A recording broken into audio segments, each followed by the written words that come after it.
On the morning of October 22nd, 1805, the day after the Battle of Trafalgar, a British sailor stood on the deck of HMS Prince and watched the greatest warship in the world die.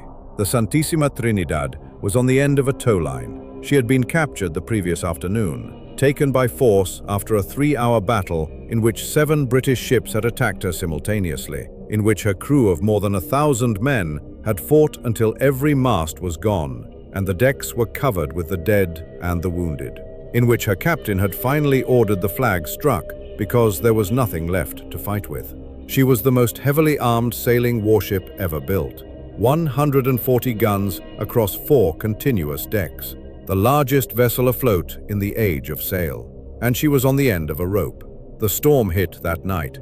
The tow line broke. HMS Prince, unable to reconnect in the conditions, could only watch.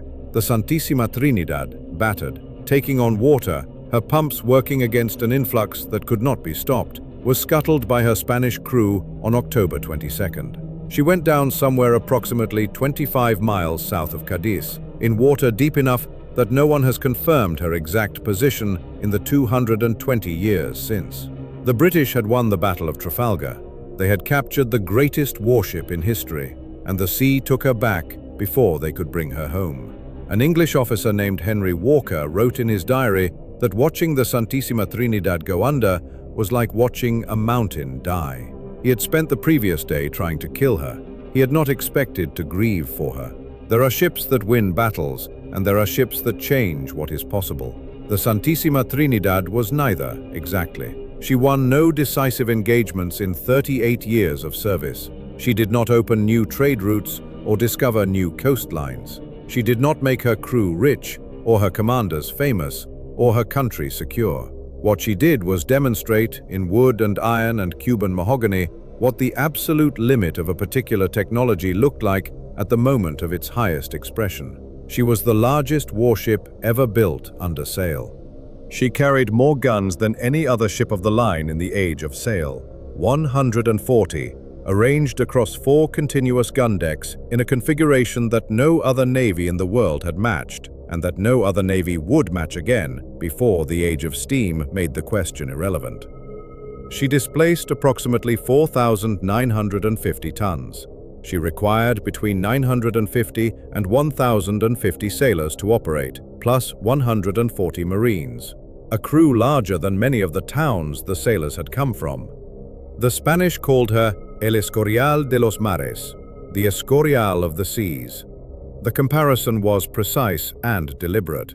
El Escorial was the royal palace and monastery built by Felip II of Spain in the Sierra de Guadarrama, north of Madrid.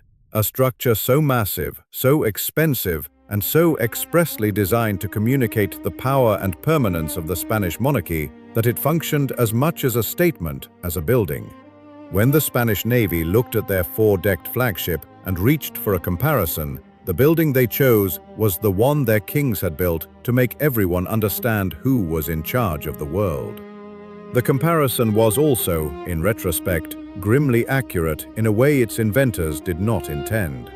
El Escorial was built at the peak of Spanish imperial power, in the era when the silver of the Americas funded armies and fleets, and the ambitions of kings who genuinely believed their empire would last forever. The Santísima Trinidad was launched in 1769, when the peak was already past, when the silver was already thinner, when the British Navy was already beginning its long ascent toward the dominance it would hold for the following century. She was, from the beginning, a monument to a power that was already in the process of becoming something less than it had been. This is what makes her worth understanding. Not the guns, though the guns are extraordinary. Not the battles, though the battles are remarkable. The Santísima Trinidad is worth understanding because she is the most complete physical expression of what an empire looks like when it decides, with everything it has, to build the most powerful thing it can imagine, and does it perfectly, and watches the world change around the thing it built until the thing it built is no longer enough. She was perfect, she was not enough. That gap between perfection and sufficiency is the story of empires, repeated in every century, in every medium. The Santísima Trinidad tells it in wood and iron, and 140 guns and a tow line that broke in a storm off Cadiz. The maritime historian John Harbron, in his 1988 study Trafalgar and the Spanish Navy, described the Santísima Trinidad as the supreme achievement of a shipbuilding tradition that was, at the moment of its greatest triumph, already being superseded by a tactical and strategic revolution it had not been designed to face. She was built for a world that was ending. She served in a world that had already ended, and she died in the storm that followed the battle that proved it. The decision to build her was made in Madrid, but she was born in Havana.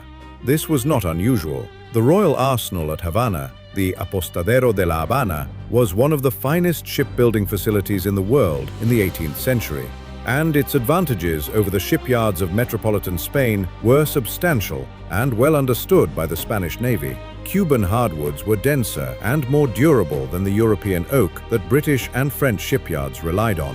Cuban mahogany, jicaron, and caguairan resisted rot, resisted boring worms, and held fastenings more securely than softwoods. A ship built in Havana from Cuban timber was, in measurable structural terms, stronger and longer-lived than an equivalent ship built in Ferrol or Cadiz. The labor costs were lower. The timber did not have to be transported across the Atlantic before it could be used. The Spanish Navy had been building first-rate ships of the line at Havana for decades, when the order came through on March 12, 1768, confirmed by royal decree. A new warship, the seventh Spanish vessel to bear the name Santísima Trinidad, Our Lady of the Holy Trinity, to be built at the Apostadero under the direction of the King's naval architect.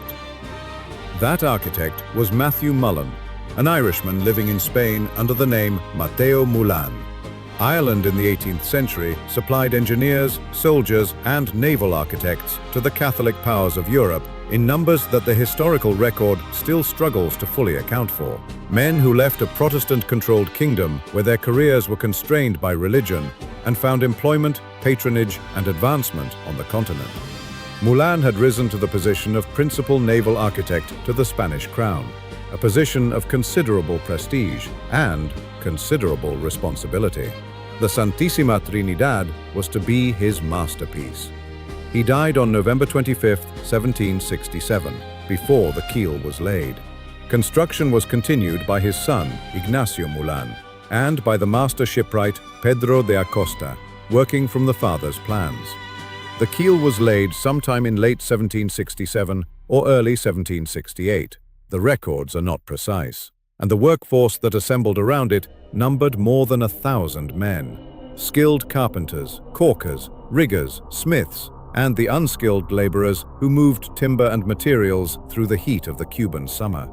The ship that emerged from their labor was, at launch, something the world had not seen before.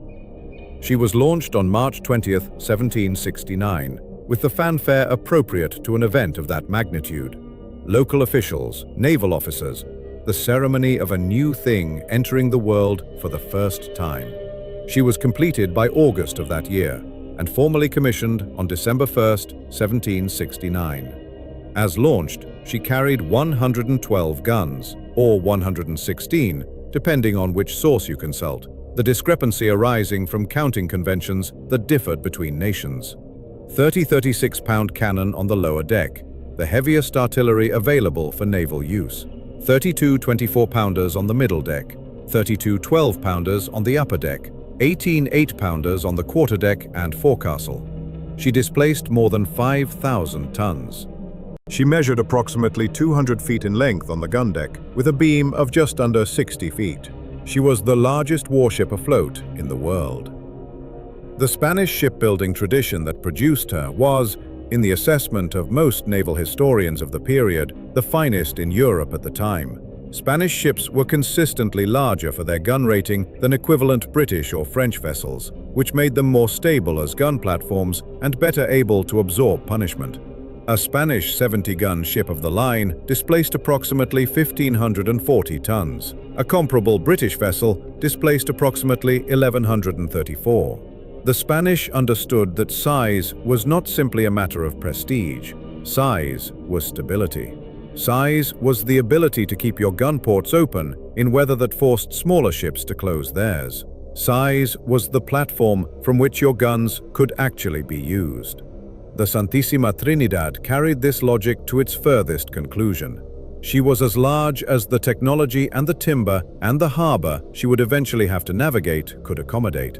She was, in the specific sense that engineers use the word, optimized, pushed to the boundary of what was possible within the constraints of her medium. She was also, as the following decades would demonstrate, not quite optimized for the world she was going to have to fight in. For the first 26 years of her life, the Santísima Trinidad was a three-decker. Formidable, certainly, the most powerfully armed warship afloat at the time of her commissioning, but still, structurally, a conventional first-rate ship of the line. The same basic configuration that the British, French, and Dutch navies had been building for over a century, scaled up to Spanish dimensions and built from Cuban hardwood. In 1795, everything changed. The Spanish Navy decided to increase her armament. The method was architecturally simple and mechanically audacious. Close off the open space between the quarterdeck and the forecastle that had previously been used for working the ship, turn it into a continuous fourth gun deck, and mount additional 8-pound cannon along its length. The work was completed between 1795 and 1796. When she returned to service, the Santísima Trinidad carried between 130 and 136 guns, the exact number varying by account and by what categories of weapon were included in the count. And she had become something that no other warship in history had been: a true four-decker. The distinction sounds technical. Its meaning was visceral. Stand on the deck of any warship of the period and look at her from a distance. A three-decker, already an imposing sight, already something that made smaller vessels seem inconsequential by comparison, rose perhaps 30 feet above the waterline at the gun deck. The Santísima Trinidad, with her fourth deck, rose higher still. Her sides presented 4 continuous rows of gun ports, each row slightly narrower than the one below it as the hull tapered toward the rail. A geometric progression of firepower that made the ship look less like a vessel than like a floating fortress, like something that had been built on land and then, through some engineering miracle, floated out into the water. The Spanish called her El Ponderoso, the ponderous one. The nickname was not entirely affectionate. The addition of the fourth deck and its guns had raised the ship's center of gravity significantly. All that weight, high above the waterline, on a hull designed for a different distribution of mass. She sailed poorly. In light winds, her helm barely answered. In strong winds, the exposure of her high sides to the force of the gale made her difficult to control and her crew difficult to keep. She rolled heavily in beam seas. The gun ports on her lower deck had to be kept closed in conditions that would have allowed a lighter ship to use them. Several senior Spanish naval officers, in correspondence preserved in the Spanish Naval Archives, suggested that the Santísima Trinidad should be restricted to harbor defense, used as a floating battery in the Bay of Cadiz, where her sailing qualities were irrelevant, rather than sent to sea in conditions that exposed her structural limitations. The suggestion was never implemented. She was too valuable as a symbol to be kept in harbor. She was the largest warship in the world. Spain needed the world to see her. By 1802, her armament had been increased again to the full 140 guns that became her defining number. The lower deck still carried 30 of the massive 36-pounders, guns so heavy that moving them required the coordinated effort of a dozen men.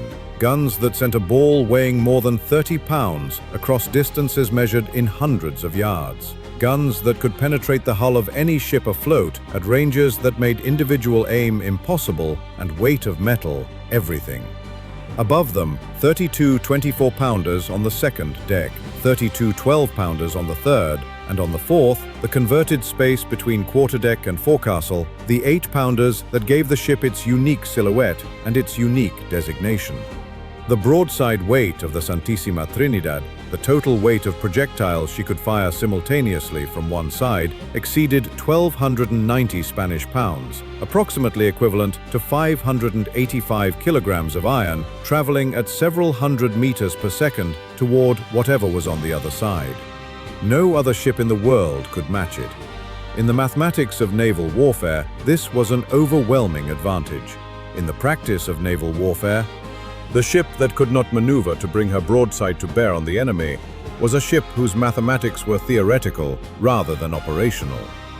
The Santísima Trinidad's guns were real.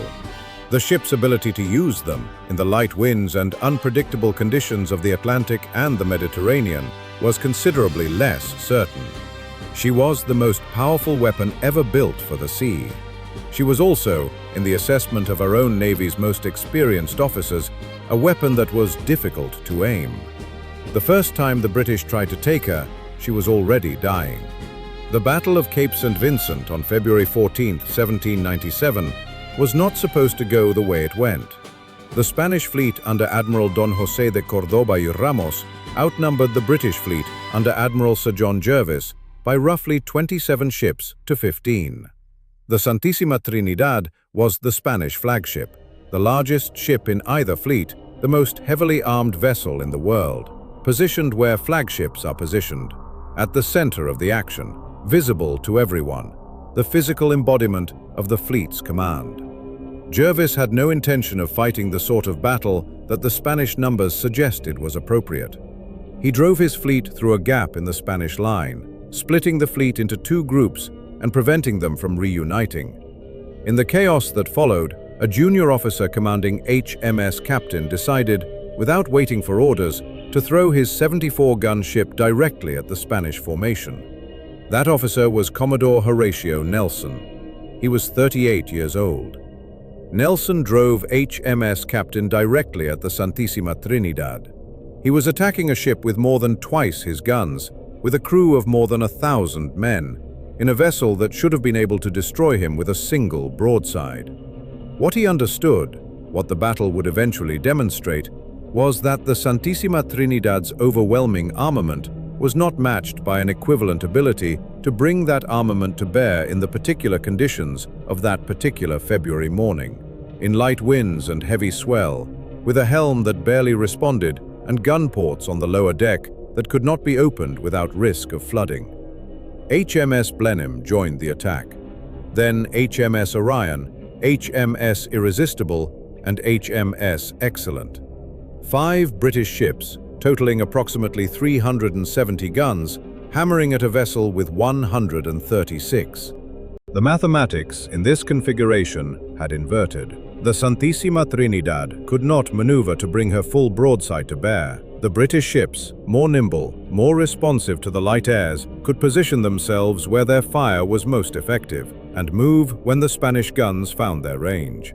The battle was brutal. The Santísima Trinidad's crew fought with the specific ferocity of men defending something that was supposed to be indestructible, and discovering that it was not. Her masts came down one by one. Her gun crews were killed, and the guns fell silent as the men who served them died beside them. By the time the firing slowed, more than half of her crew of over 1,000 men were casualties, killed or wounded in a battle that had lasted several hours in the Atlantic swell off the Portuguese coast.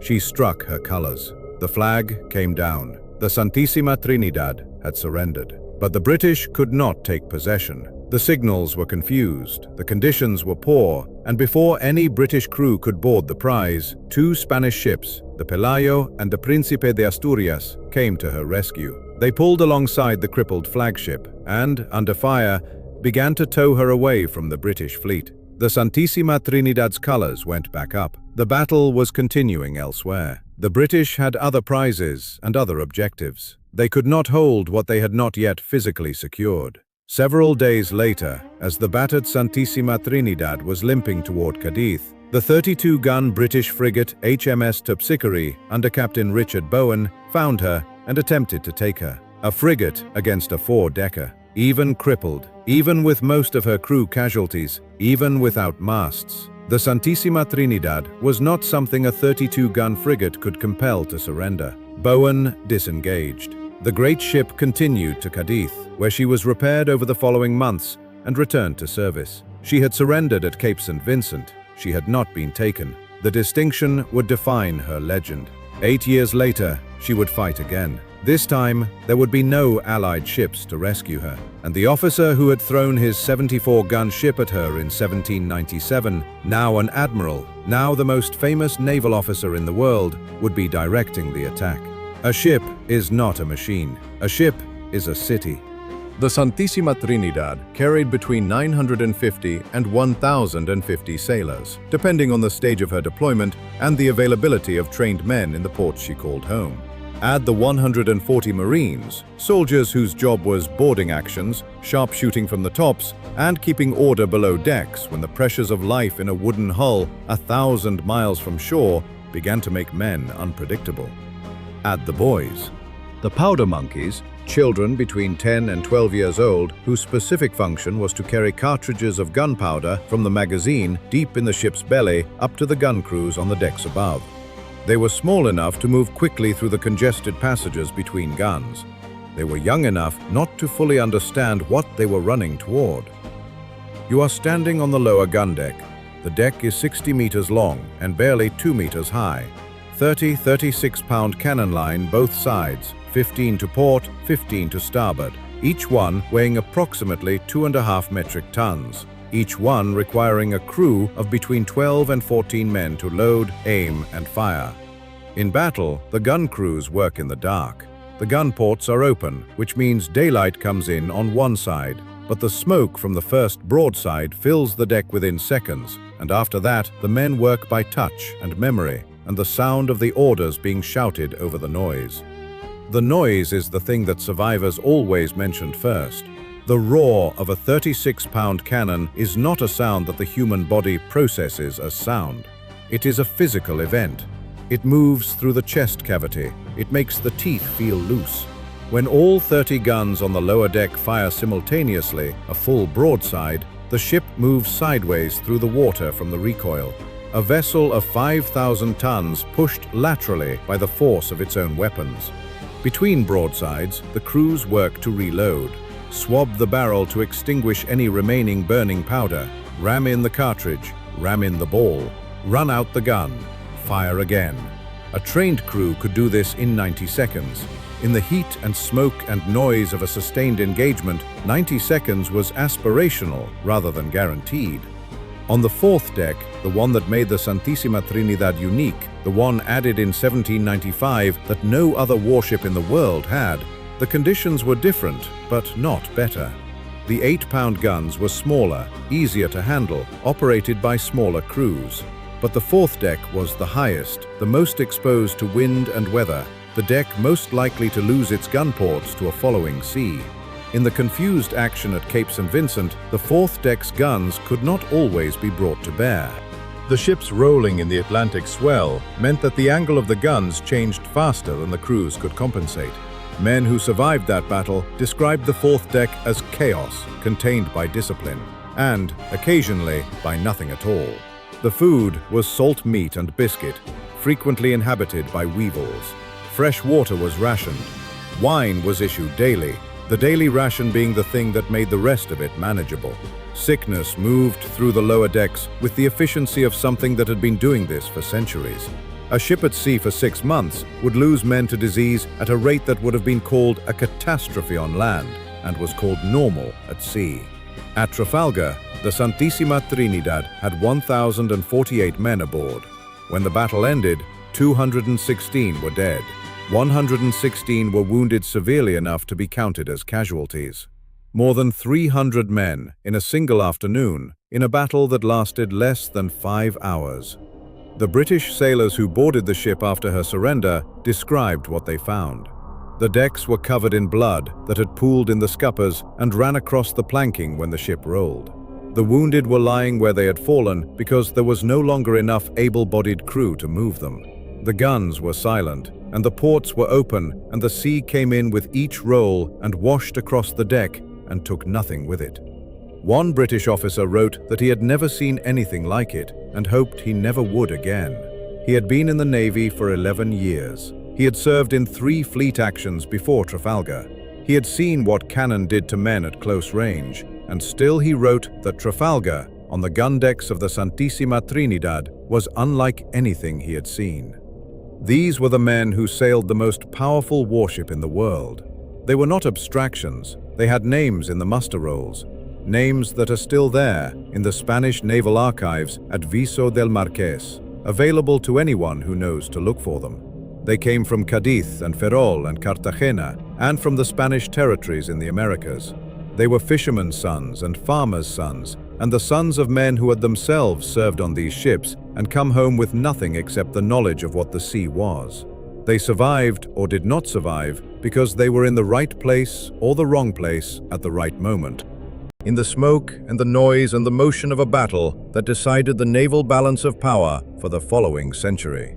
On October 19, 1805, the combined Franco-Spanish fleet left Cadiz. There were 33 ships of the line. The Santísima Trinidad was among them, painted in her distinctive scheme of dark red with white horizontal stripes, a pattern that made her identifiable at distances where the details of her rigging were invisible. A pattern that announced to anyone watching through a telescope that the most famous warship in the world had left harbor. She should not have sailed. The Spanish officers who had recommended restricting her to harbor defense were not wrong about her sailing qualities. In the light winds that characterized the waters off Cape Trafalgar in October, the Santísima Trinidad's helm was nearly unresponsive. She wallowed through the swell rather than moving through it. In the formal tactics of fleet action, where ships were supposed to maintain their position in a line, spacing consistent, angles controlled, the combined fleet presenting an organized face to the enemy, the Santísima Trinidad's inability to respond quickly to the helm made her a problem for the ships around her. Villeneuve placed the Santísima Trinidad second in line, immediately ahead of his own flagship, the best position available for a ship with her limitations, and the position that placed her at the center of what he expected to be the main British attack. He was right. Nelson had spent the approach finalizing his plan. He would not fight a conventional line action. He would attack in two columns, cutting through the Franco-Spanish line at 2 points. The cutting point of his own column was aimed directly between the Bucentaure and the Santísima Trinidad. Nelson had fought the Santísima Trinidad at Cape St. Vincent 8 years before, had thrown his 74-gun ship at her and watched her strike her colors and been denied the prize by the ships that rescued her. He knew what she was. His battle plan treated her as the target she was, the visible center of the combined fleet, the ship whose capture would announce that the battle was decided. The morning of October 21st was calm. There was barely enough wind to fill the sails. The two fleets approached each other at a rate that gave every man on every ship several hours to contemplate what was coming. On the Santísima Trinidad, Rear Admiral Baltasar Hidalgo de Cisneros watched the British columns approach through his glass. He was the senior Spanish flag officer in the fleet. His ship was the most heavily armed vessel at the engagement. He had approximately 1,048 men available to him. He had 140 guns. He was in the worst possible position for the ship's specific capabilities, and there was nothing to be done about it. The battle began around noon. The British columns bore down on the combined fleet's line under light canvas, moving slowly enough that the waiting was itself a kind of ordeal. The Franco-Spanish ships opened fire at extreme range, shots falling short, splashing harmlessly around the approaching British hulls, the guns of the combined fleet unable to stop what was coming. When HMS Victory finally crashed through the line between the Bucentaure and the Santísima Trinidad, the two ships were close enough that Victory's port yardarms brushed the Bucentaure's rigging. The Santísima Trinidad was immediately attacked by HMS Neptune, a 98-gun second rate, then by HMS Conqueror, then by other British ships that pressed the attack as Victory moved on to the Bucentaure. The giant ship fought them all.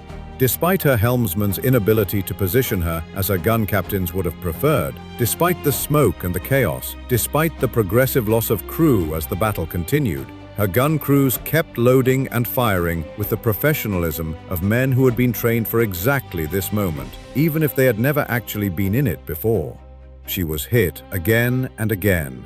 Her masts came down in sequence. First the foremast, then the mainmast, then the mizzenmast, until the ship that had been the most visually imposing vessel on the ocean that morning was a dismasted hulk, rolling in the Atlantic swell, her sides still bristling with guns that her crew was still working, her flag still flying above the wreckage of her upper works.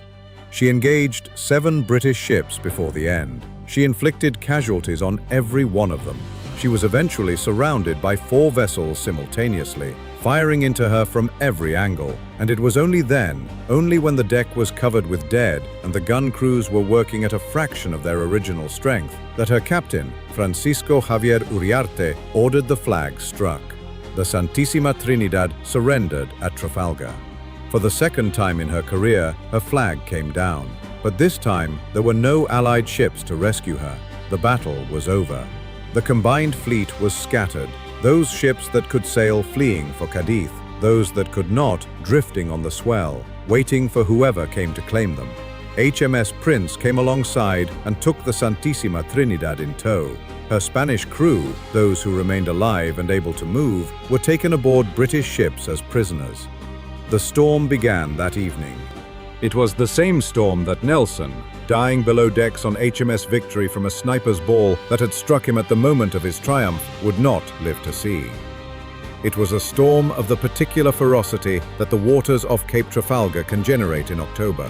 Not a hurricane, not anything that would have been remarkable on any other day, but a gale in the hours after a battle, with dozens of damaged ships and reduced crews and prisoners who could not be trusted to help manage the prizes they were confined in. The tow line between HMS Prince and the Santísima Trinidad broke on the night of October 22nd. Prince could not reconnect in the conditions. The Santísima Trinidad taking on water, her pumps inadequate to the task, her surviving crew confined or exhausted, was beyond saving. Her Spanish officers, the prisoners who had been returned to the ship to manage the transfer of the crew, took the decision that the ship's own navy had not managed to impose on her in 38 years of service. They scuttled her.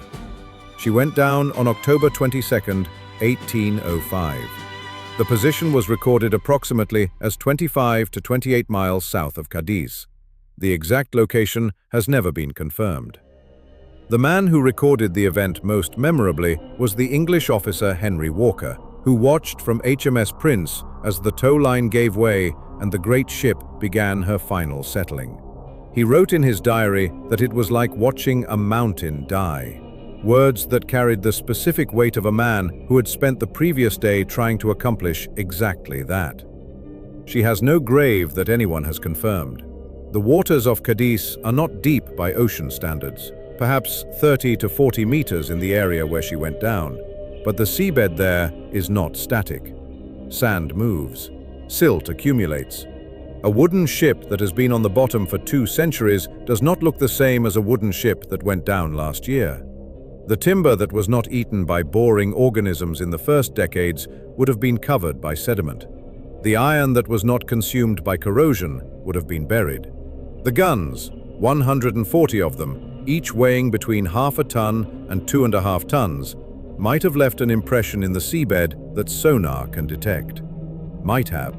In 2014, a team from the University of Cadiz announced that they had identified a possible location for the wreck of the Santísima Trinidad, using sonar mapping of the seabed in the area consistent with the historical accounts of where she went down. The announcement was cautious. Researchers were careful to say possible rather than confirmed, and the conditions for proper archaeological investigation were complex. As of the time of this writing, no definitive identification has been made. The most powerful warship in the history of the Age of Sail lies somewhere in the Atlantic, in an unknown position, unmarked and unvisited. The Naval Museum of Madrid holds an 18th century construction model of the ship, built at a scale of approximately 1:48. It was made at the time of the original construction as a reference for the shipwrights, a tool for planning and a record of what was intended. It shows the ship as she was originally designed, before the 4th deck was added, before the armament was increased, before Trafalgar. It is the closest thing that exists to a physical trace of the original vessel. The model is approximately 2 meters long. The ship it represents was 61 meters long. Looking at the model and trying to reconstruct the ship in the mind's eye requires an act of imagination that the model's makers could not have anticipated they were requesting of people who would stand in front of it 2.5 centuries later. In the harbor of Alicante, there stood until recently a full-size representation of the Santísima Trinidad, a steel-hulled vessel given a wooden skin and 4 gun decks. It operated as a floating restaurant. By the summer of 2024, it had disappeared entirely, possibly towed to Cape Verde. The replica of the greatest warship in history was last seen being towed away and has not been reliably reported since. In Havana, Cuba, where the original ship was built, a Canadian non-profit organization called the Friends of Santísima Trinidad has worked with the Office of the Historian of the City of Havana to construct a scale model at 1:25, approximately 4 meters in length. Cuba has a complicated relationship with the history of Spanish colonial shipbuilding on its territory, a history in which enslaved and coerced labor was part of the workforce that built the ships. But the project continues, the model under construction in the city where the original was launched on a March morning in 1769. There are model kits, hundreds of them, in scales ranging from small enough to display on a bookshelf to large enough to require a dedicated room. There are paintings. There are naval histories that give her chapters, and popular histories that give her pages, and websites that give her detailed specifications and battle accounts, and arguments about exactly how many guns she carried at various stages of her career. But there is no museum built around her. There is no memorial at the place she went down, marked on no chart that civilian vessels consult. The Santísima Trinidad killed hundreds of men in battle, and was crewed by thousands more across 38 years of service. The men whose names are in the muster rolls at Viso del Marqués, the sailors who loaded those guns and swabbed those barrels and carried those cartridges up from the magazine, have no marker at the place where many of them died. The ship herself has no marker at the place where she was lost. She is there, somewhere, 25 to 28 miles south of Cadiz, in 30 to 40 meters of Atlantic water, covered in sediment, her timber mostly gone, her iron mostly gone, her guns lying in the pattern of how they fell when the hull finally opened. The most powerful warship in the history of the age of sail, and no one can tell you exactly where to look. Spain built the most powerful warship in the world. They spent decades refining her, adding guns, pushing the design further than any other navy would attempt. They sent her to the center of every major fleet action the Spanish Navy fought in the second half of the 18th century and the beginning of the 19th. They called her the Escorial of the seas, and the name was accurate. She was a monument, a physical argument, a thing built to make everyone who saw it understand something about power. She never won a decisive battle. She surrendered twice, once at Cape St. Vincent when Allied ships came to save her, and once at Trafalgar when no one came. She was, by the assessment of her own Navy's most experienced officers, too heavy to maneuver effectively, too tall to sail well in the Atlantic winds, too powerful to be risked, and too prestigious to be kept in harbor. She was a contradiction that the Spanish Navy spent 38 years refusing to resolve. This is not a story about failure. It is a story about limits. Every civilization reaches a point where it builds the most powerful version of whatever it builds. The Assyrians built siege engines that could break any wall in the ancient world, and then discovered that walls were not the decisive factor. The Romans built roads that covered an empire, and then discovered that the empire was too large to administer, regardless of how good the roads were.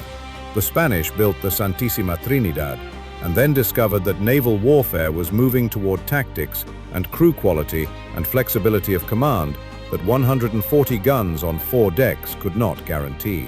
The thing built at the limit of a civilization's capability is always extraordinary. It is always, in some deep sense, too late. The achievement and the obsolescence arrive together, inseparable, because the effort required to reach the limit consumes the time that would have been needed to notice that the limit was moving. She was captured by the Royal Navy at Trafalgar.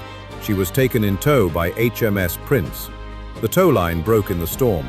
She went down in the dark, somewhere south of Cadiz, in water that has covered her for more than 2 centuries. The British won the battle. The sea won the ship. And the mountain, as Henry Walker wrote in his diary on the night she went under, died in the dark, while the men who had spent the day trying to kill her watched from the deck of another ship and felt something they had not expected to feel. Some things are too large to be kept. Some things are built for the world that existed when they were designed, and by the time they are finished, the world has moved on without them. The sea does not make this distinction.